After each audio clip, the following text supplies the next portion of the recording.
Hello, welcome to another read and review series from myself, Scott.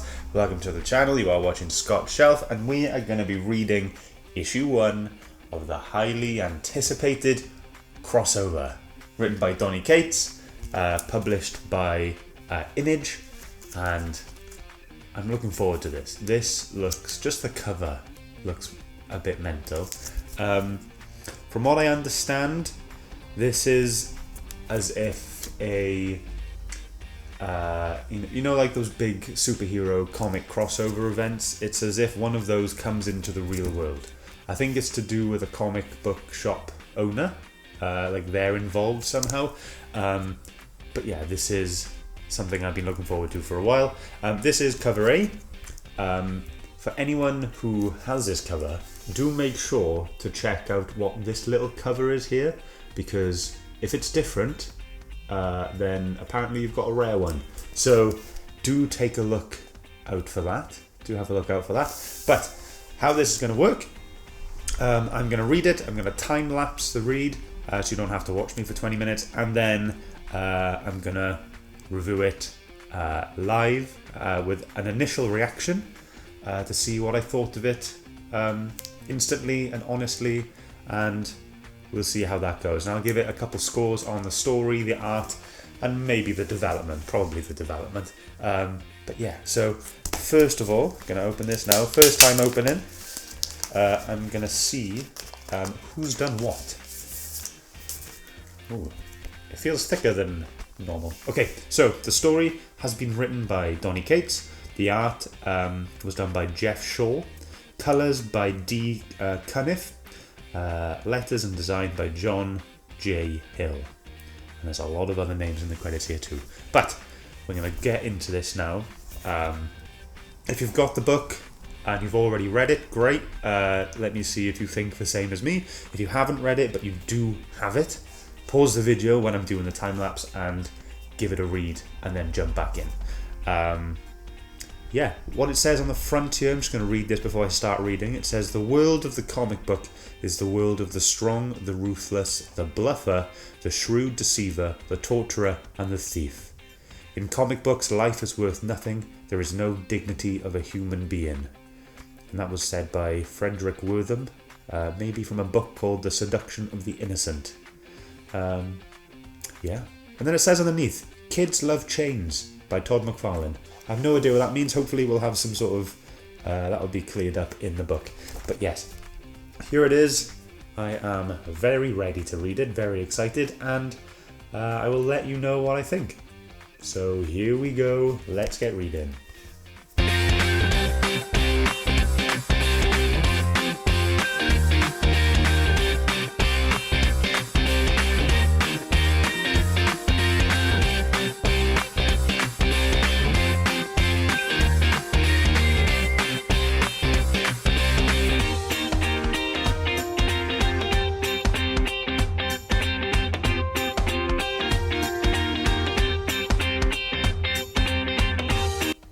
Well, I'm done. This was great. First of all, I just want to say the quality of the cover is great. I mean, it feels like really nice, like a really thin, nice cardboard kind of thing. And I don't have a book like that, and it's really nice. So nice touch, really good. In terms of the book, this was great. You know, like I said earlier, this big superhero comic event pops up in the real world in Denver, Colorado in 2017 and just destroys so much. I'll hold it there for you. That's when the city just appears and all the fighting starts happening in Denver. Just in there. I mean, right, we'll go from the start because I really like the little touches of actual heroes that we know from DC and Marvel. You get little references and you can see characters that look really similar to them. So pretty much the first panel of the book, you see someone who looks very similar to Shazam, but he's in blue. You've got like a little toy figurine of like Wolverine. And the next page over, I think in that big one there that I showed you, it looks like the ones I can tell. I think I can see Magneto, Maybe Wolverine as well, but I can't really tell much of who else is there. I don't know who that giant guy is. If anyone can tell me, if anyone wants to speculate who's in that panel or that page, that double pager, let me know. And throughout the book as well. But yeah, and then it goes into the whole this is happening in the real world, and it gets a bit graphic. So it goes from being this cool superhero event thing to hundreds and thousands of people dying, and they still don't have a death toll apparently because it's still going on. But what someone did, someone put Denver into a big put Colorado into a big force field, so all of the superhero fighting is trapped and contained there. And then we move on to the actual main character of the book, and that's Ellie, or Ellipsis. That's her full name, but she goes by Ellie. And she works at a comic book shop. She doesn't own one. She works at a comic book shop, and she wears cosplay. She wears a little mask. She wears a big yellow jacket, purple hoodie, and she gets like a bottle thrown at her from someone driving by, and her bag spills out. And in here, sorry I'm turning the book like this, but there's some comics drop out, and you've got like a Hulk comic there, I think another Shazam, Captain America. I think there's a homage to like one of the action comics, like the the Superman action comics, and stuff like that. So it's really cool. I mean, I'm surprised that DC and Marvel let them go ahead with this at Image. It's probably because Donny Cates has such a good relationship with them. I think he's done stuff. I don't know. Has he done anything for Marvel? Anything for DC? I don't know if he's done anything for DC, but he's definitely done stuff for Marvel. I know that. So basically, we meet the comic book shop owner, like her boss, called Otto, and he's wearing a T-shirt called "Wortham was right," and I feel like he has some sort of impact with all of this. I'm not quite sure what it is yet, but it's definitely got something to do with Ellie, because her seeing Otto wear that T-shirt had affected her for some reason. He said that it's shitty of him to wear that top, and she's like, it's fine, don't worry, it's not like I need the world to tiptoe around me. So we don't know what's happened there. Maybe it's something to do with her parents, because she did say they're trapped in that big force field. But then, so you're in the comic book shop, and there's a few little more references to other things. So you've got a book called Buzzkill, which was also written by Donny Cates. I can't remember if it's by Image as well, but I did see something on Twitter, I think it was, and someone was like, does anyone know if Buzzkill will be making a return or something like that? And Donny Cates retweeted saying like, psst, read crossover. So maybe we'll get some sort of Buzzkill related reference, more than just seeing the title of a comic here. Ellie is also wearing an Invincible T-shirt and things like that. So yeah, anyway, the main focus of this book is when Otto sees a child in like the CCTV stealing a comic, and he goes to the child, catches her, and takes her hood down, and realizes that it's a little girl from this comic place, right? Because her face isn't coloured like everyone else. She's got those nice little dot, like, remember that dot matrix art they had in old comics? That's what she looks like. I'll show you there. Okay. So yeah, and then all hell breaks loose. Everyone runs away, and there's this vicar outside, because I think I did skip over this bit. There's a lot of stuff about you get those religious protesters. God hates this, God hates that, God doesn't approve of all this, blah blah blah. So there's loads of these people outside of this comic book shop, and the comic book shop is called I think it's called The Last Comic Book Shop Alive, I think it is.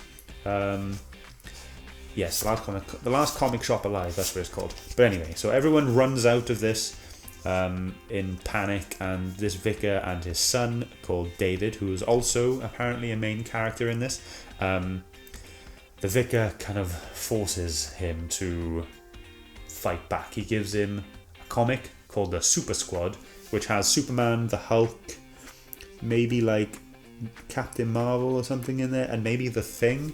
I don't know. I hope you agree with me. He gets him to basically Molotov cocktail this bottle into the shop. But before that happens, Ellie is talking to this child.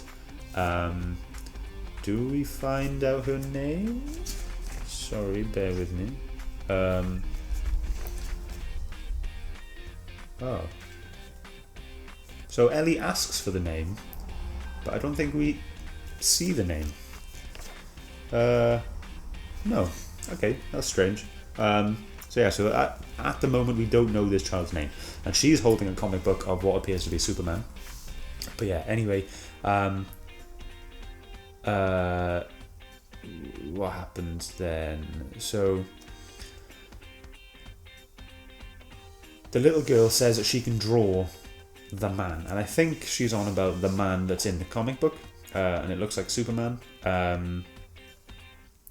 And yeah, so she's drawn away, but this Molotov cocktail is thrown, and but before it's thrown, they see the piece of paper, and then this whole comic book shop starts to burn down, and they escape. And at the very end, you see the child has drawn this superhero, and it looks like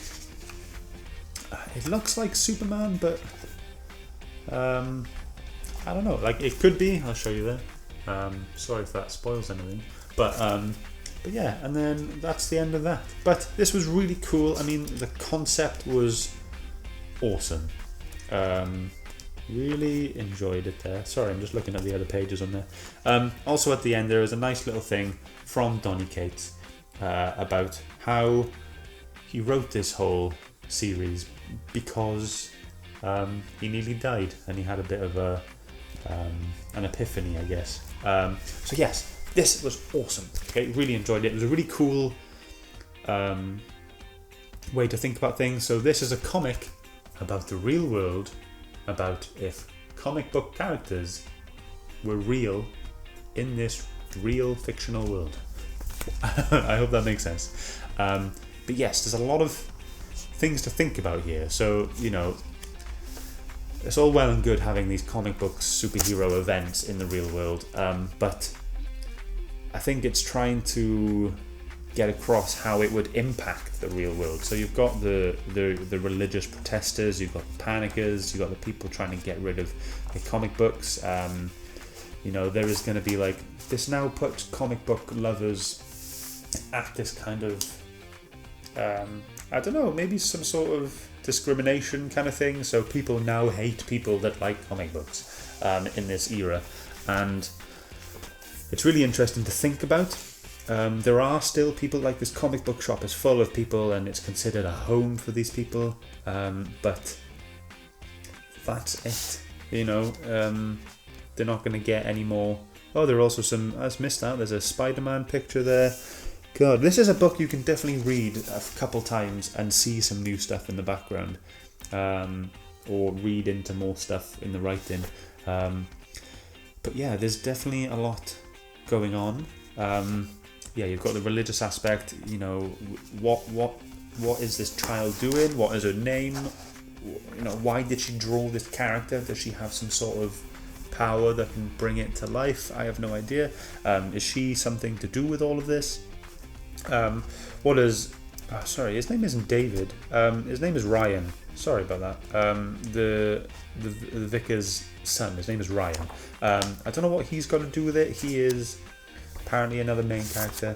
But yes, there's a lot of questions in this, such as, who is this Ryan? Who is the child? Why did she draw that picture? Why is everyone so shocked? Why were they so taken back by seeing this drawing that this child had drawn? And I want to know how more of the world reacts to this whole thing. I think it's really interesting, and I'd love to see some more references to characters. Specifically, I'd love to see a Flash reference. That'd be really great, but anything will do, and I'm just looking forward to seeing how this is going to go. I have no idea how many issues this is going to be, so if anyone can let me know, that'll be great. But yeah, this has been really fun. This has been really fun, really interesting, insightful, and I think it's good to see something original like this being written by Donny CATES, and he's a hell of a writer and everyone loves him at the moment, and he is just doing a great job of what he is writing, and I'm just looking forward to seeing what his mind has come up with, and I'm really enjoying it. But yeah, I'm going to give it some scores. Let's see, so we're going to have story, we're going to have art, and we're going to have development. Development will be quite low, but don't let that be disheartening, because development doesn't really come into it until the second issue, in my opinion. So story, I think there's a lot of good things opening up there, really fun things to think about, really interesting things to think about. There are good themes with the whole religious protesting, and Ellie herself, she's a really good character, and you know, we've got that child now. What is she? Who is she? Does she have any superpowers? What will happen with Ryan? And all that kind of stuff. So I'm going to give it an 8 out of 10. I think, yeah, 8 out of 10. That's a good start, I think. Actually, no, I'm sorry. We'll give it a 7. It's a good start, but I feel like it's going to ramp up. So I don't want to rate it too high. For then a book that's better than this to be rated the same, if you know what I mean. But art was cool. Art was great. I loved all the little nods to all these characters from Marvel and DC, and nods to other books that Image have published. When in the first, I think it's the 5th and 6th page, when you've got all like new stuff happening, things are very graphic. I'm still seeing more stuff. I'm still seeing new stuff. This is really cool. Yeah, things are very graphic. People are dying. People are getting like burned to death and bludgeoned and all this kind of stuff. And it's a bit gruesome. And it is probably how the real world would be affected. A lot of lines are clean. Art is really nice. Some bits remind me of the art from Lock and Key. A little bit. I hope someone can relate to that as well. But everything is just nice, you know. Emotions are there. Yeah, action is there. Movement is there, and I really like it. It's all good. And things, they don't stick to the same kind of theme as well. You know what I mean. So like, you'll have this page here. You know, they're all, I don't know what to call it, but you know, this kind of two-tone, you know, you got the fire scenes there and you got the two-tone ones in the middle. But yeah, it's great. I loved it. I'm going to give that's going to have an 8 out of 10. And development, we're going to go for a 5, because this is the start of the book. Not to dishearten anyone, but that is literally, development-wise, we've just met everyone. So issue 2 onwards, that's when the development will be really ramp up. But yes, I had a really good time. Really enjoyed this book. Really worth the wait. Again, I love the feeling of the cover. It feels so nice. Really like that kind of feel of it. If anyone has read this book, do let me know what you think. Did you enjoy it as much as I do? Did you enjoy it more than I did? Or did you enjoy it less than I did? Let me know. Do you agree with things I've said? Do you not agree? Anything. Just let me know what you thought of the book. I'd really love to... Oh, put that in the wrong way. I'd really love to hear it. Do follow me on Instagram and Twitter. Just look for Scott Shelf. And yeah, just get in touch. Get involved. Make sure you subscribe. Make sure you like the video. Make sure you hit the notification bell for more stuff like this if you'd like the read and review series. This has been crossover number 1 by Donny CATES. I've been Scott from Scott Shelf, and I will see you next month for issue 2. Hope to see you soon. Bye, guys.